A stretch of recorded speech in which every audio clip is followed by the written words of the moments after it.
امن یجیب المضطر اذا دعاہ ویکشف السوء. یہ 20ویں پارے کے پہلے صفحے پہ ہے، یہ یاد رکھیے گا. پہلی صفحے پر جس کو قرآن پڑھنا آتا ہے اس کو بٹھائیں، اس سے پوچھیں وہ آیت کدھر ہے. شروع کے اندر ہی ہے 4-5 سطروں کے بعد.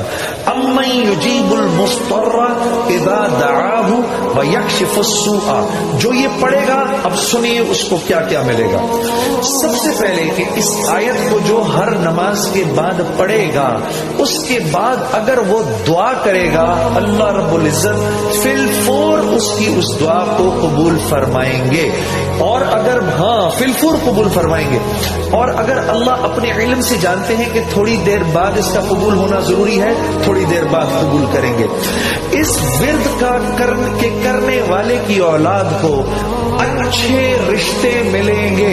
جو اس ورد کا اہتمام کرے گا ہر نماز کے بعد ایک دفعہ، اس کو یا اس کی اولاد کو اللہ اچھے رشتے دے گا. اس ورد اس آیت کے پڑھنے والے کو جب یہ کسی مشکل میں پھنسے گا، اور اگر اس کی زبان سے اس وقت نکلا جب آپ سے موبائل چھیننے آتا ہے نا کوئی، اس وقت یہ دعا پڑھو، اس کو نظر ہی نہیں آؤ گے، اس ظالم کو آپ نظر ہی نہیں آئیں گے.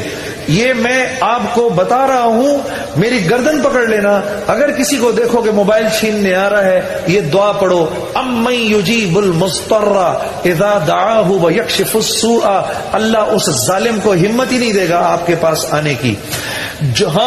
اور اگر کوئی غم مسلسل 6-7 دنوں سے آپ کی طرف متوجہ ہے، کوئی خوف یا کوئی غم آپ کی طرف متوجہ ہے، ماں باپ میں سے کسی کا انتقال، بھائی بہنوں میں سے کسی کا انتقال، اولاد کی طرف سے کوئی غم مل رہا ہے، اس کا ورد بڑھا دو. اول آخر 11 دفعہ درود شریف پڑھ کر اس کو 300 دفعہ دن میں پڑھو. اللہ اس غم اور خوف کو دور کر دے گا.